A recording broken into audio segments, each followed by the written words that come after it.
Hello and welcome to New Jersey Politics with Laura Jones. I am Laura Jones and we're so glad to have you here. Coming up today, we're talking about a big spike in scams targeting those living in New Jersey. Chris Widelo is the state director of the AARP New Jersey. He's standing by with all the details on what you need to know to protect yourself and your pocketbook. First, though, this weekend, the race for governor in New Jersey kicks off in a big way with the first primary debates. On Sunday night, the Democratic candidates will take the stage at Rider University, followed by the Republican candidates on Tuesday. I'm honored to be moderating both the debates hosted by the New Jersey Globe on New Jersey and Rider University.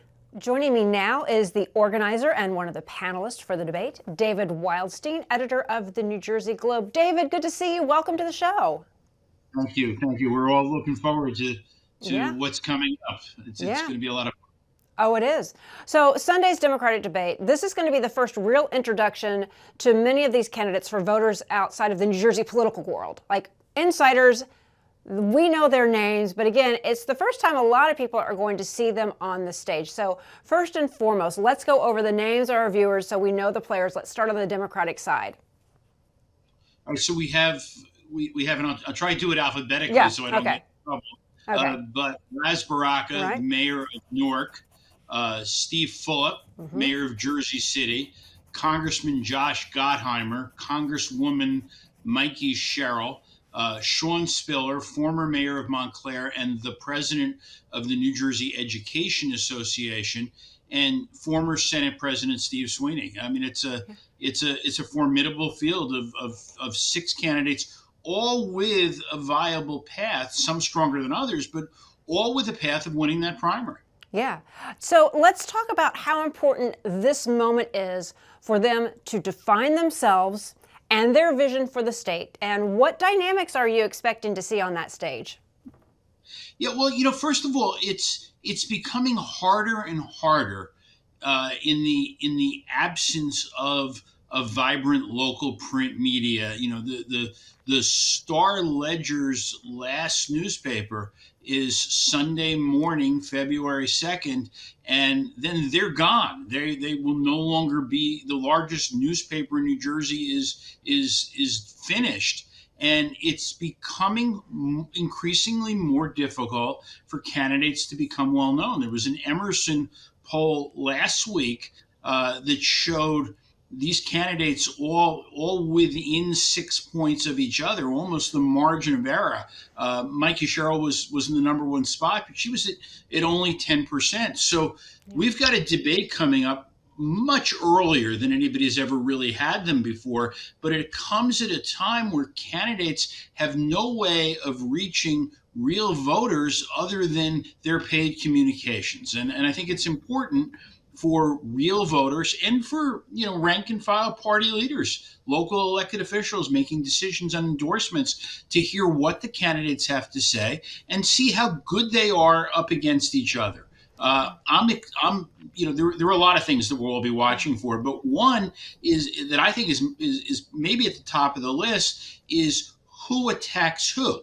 Right. How do each of those candidates react to each other? Which ones are they going to try and tear down as they bring themselves up? And that might give us a really interesting glimpse as to what the candidates' internal polls are showing and who they really believe their main competitors are.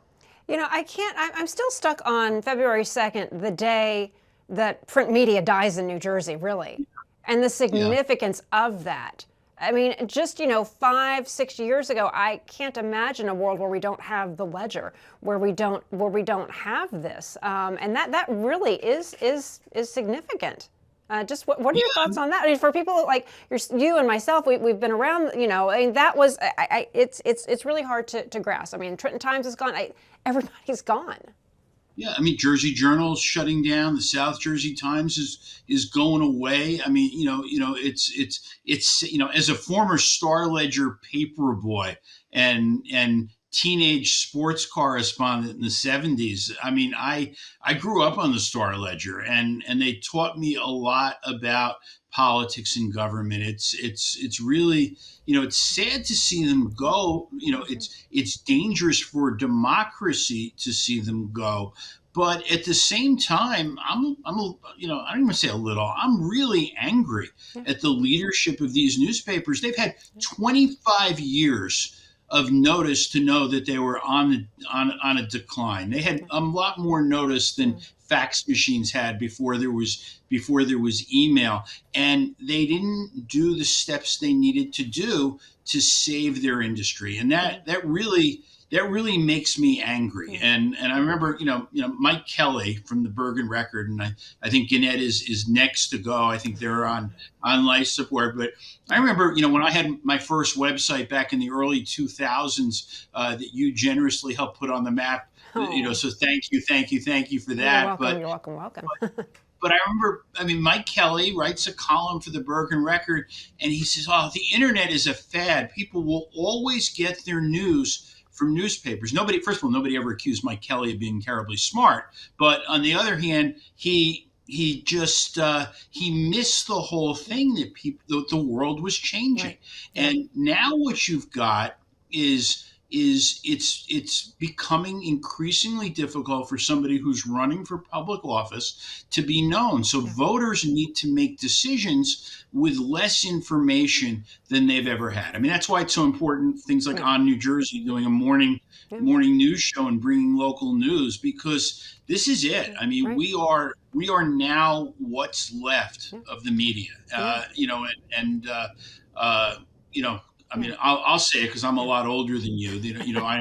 I am reluctantly, now among the older and senior journalists. But I mean, you've been doing this a long Yeah. time, and you've been changing. You haven't relied upon the It's old changed. structure. The old structure is dead Yeah. now, and among the many things I'm concerned about is how will voters know that it's election day on a primary day, and how will they know who to vote for in the absence of the role of money in these campaigns. So the debate Yeah. gives us all a great opportunity to see this, and it'll be, first of all, different than in the old days, because these this is on demand. If you're not around on Sunday night or Tuesday night to watch, this debate's going to live on our sites Right. in perpetuity. People can watch it at their own convenience. But I think you'll see an integration of old and new, Right. because now candidates are going to take clips from these debates,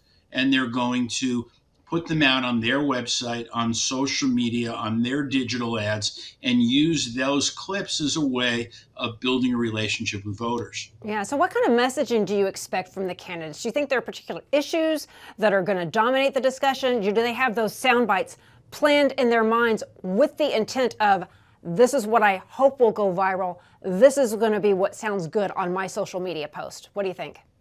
Yeah, so start with the Republicans. I think the most important thing Republican gubernatorial candidates are going to do, except for one, is to wrap themselves around President Trump. Donald Trump, extraordinarily popular among Republicans in New Jersey, and they are going to they want to come across as the Trumpiest of the candidates, except for John Bramnick, who is banked his entire effort. He's bet his entire effort on whether you can be an anti-Trump candidate in a Republican primary.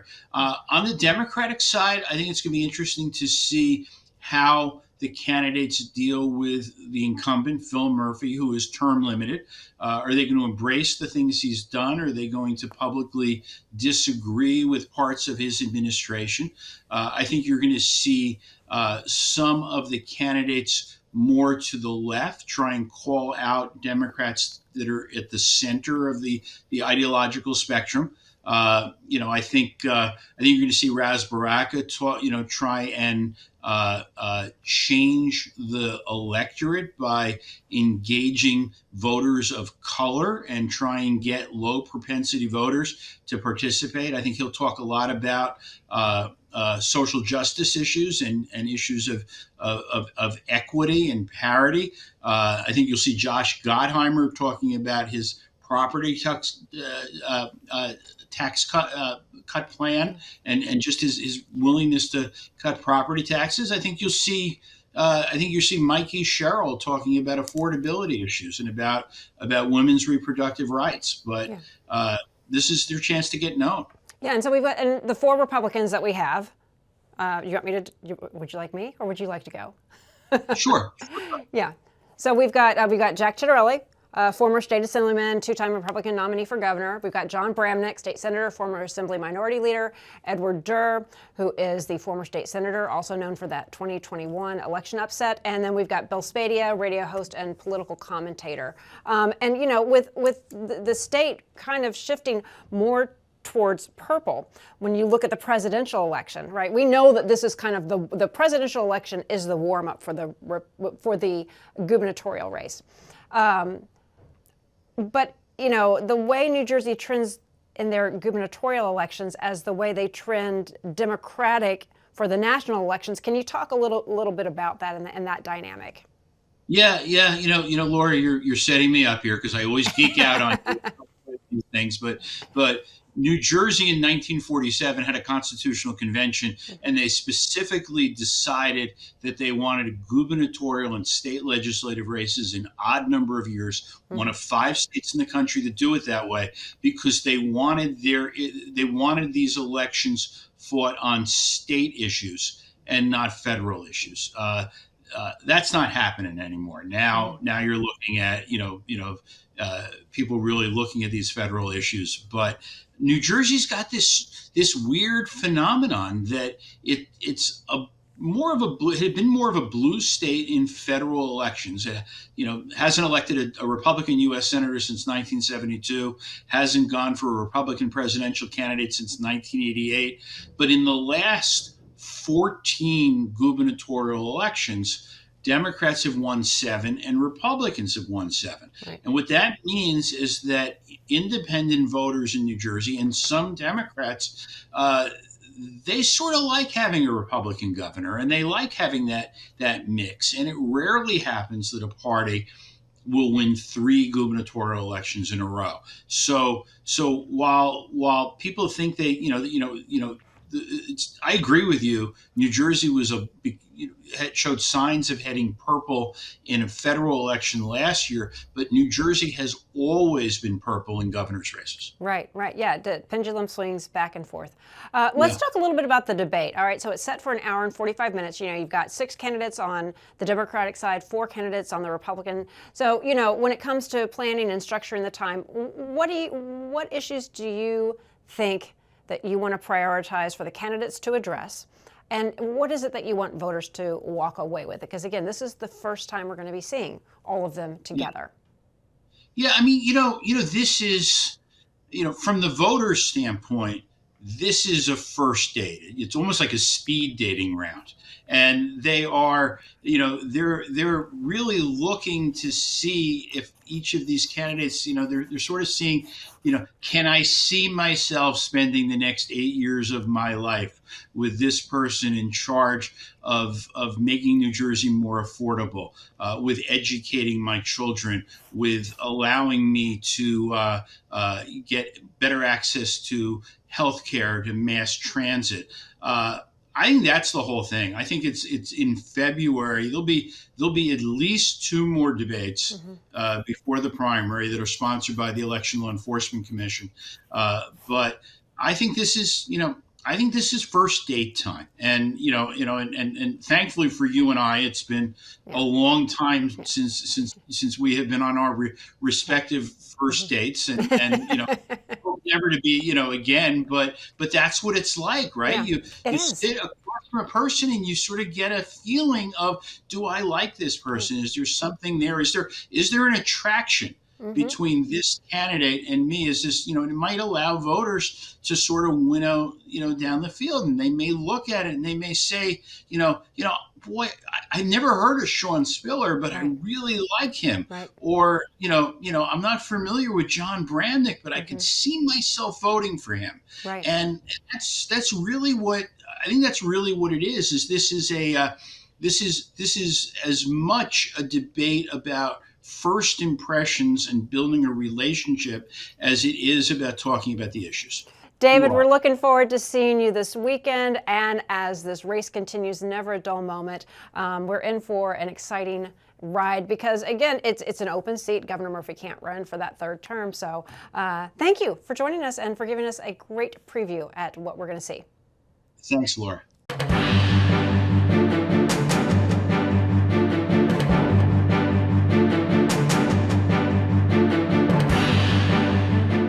Over the last few months, we've seen a sharp rise in scams aimed at New Jersey residents, with predators pretending to be from toll agencies to pilfer personal and financial details.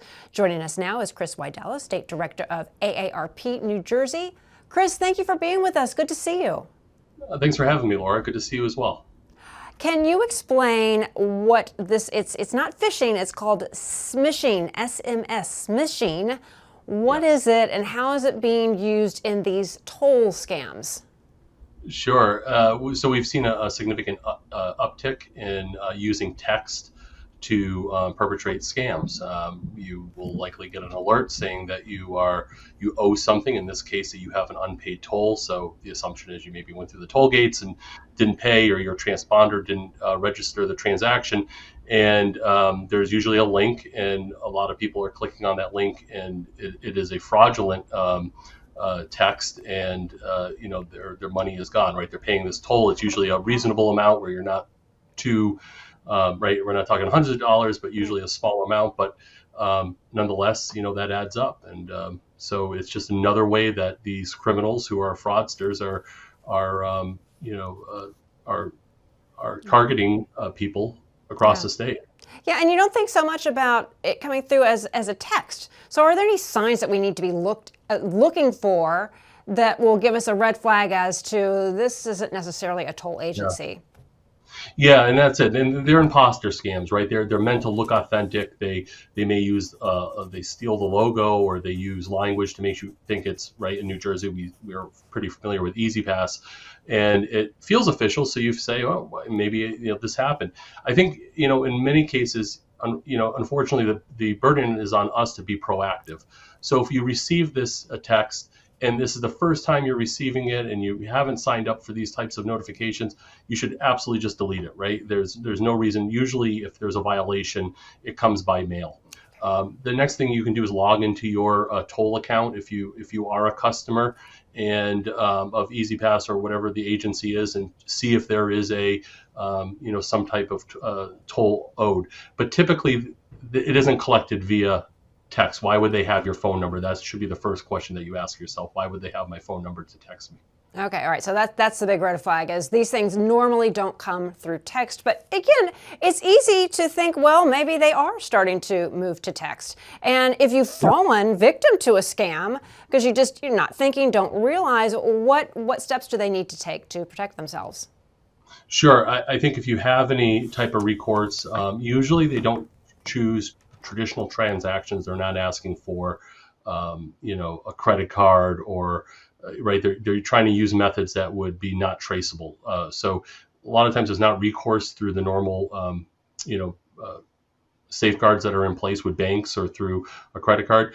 But I think the other piece is to, treat this as a crime, because it is. And you could file a police report or let your tolling agency know that you've fallen victim to this type of scam, and you can also report it on the Attorney General's website. We have a resource at AARP called the Fraud Watch Network, and you can get some advice in given your situation as to what you can do and what your recourse may or may not be. But also, it's a good sympathetic ear to. Because this is, there are victims in these crimes, and sometimes it can be a considerable amount of money. Yeah, and that sympathetic ear is important because sometimes you feel embarrassed no matter the age. You feel like, how could I have fallen for this? Right. And we wouldn't, if the person came up to us and mugged us, we wouldn't, right, we'd have a much different reaction. But often, because it's perpetrated through text or through, online, we say, oh, how do people fall for this? This doesn't make sense. Like, oh, you got to be, savvy. But this is a crime. They're preying on our fears. They're preying on our wanting to do the right thing. And so folks will often, respond to these, these phishing scams. Only to find out that they are, in fact, that a scam. Yeah, so you have the Fraud Watch Network. AARP often works in educating seniors about scams. So can you talk a little bit about seniors and particularly how they are at risk here and what specific advice you give them or even their family members, caregivers? Because, I know myself, I have parents who are Yep. aging and sometimes I'll get a call and I'll know if it's an email, I can kind of tell, oh, here's where you can click and see what the email the sender is. But can you talk a little bit about how you're helping seniors and how they are very vulnerable? Yeah, overall, there's roughly about 141 million people across the country that are impacted by some type of scam annually, and that equals billions of dollars. So we have a number of different ways that we try to educate people, whether it's you yourself or your caregiver, family member. We have a fraud Facebook Friday where we post sort of the most emerging scams and try to educate on what steps you should take or what you should avoid.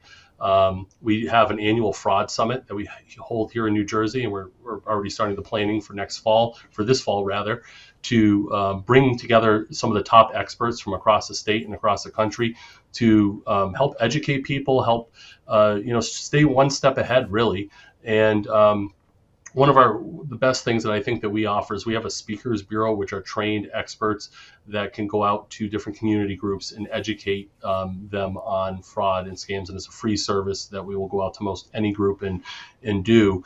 And I wanted to mention that our Fraud Watch Network website at aarp.org/fraudwatchnetwork is free. It's open to members, non-members. You don't have to be connected to AARP, but it's really great information and counseling that we will provide for people that may be a victim or want to get more information before they become a victim. Yeah, there's a lot of good information on AARP's website. Do you have a few bullet points, though, particularly with these tools that you can give people, like a short sheet list of what you need to watch out for and what to do? Yes, I think anytime information is being pushed out to you, right, so you're receiving it without asking for it, you should be concerned.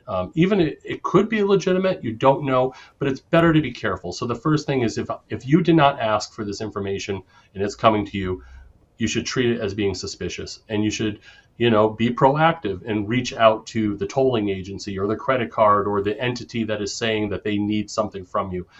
Most reputable companies are not using text or email to process a transaction.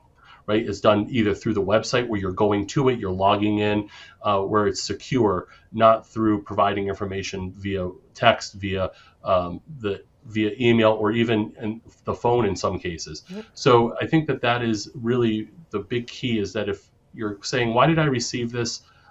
This is different. I'm not used to receiving this, that you go proactively and check to make sure that it is legitimate.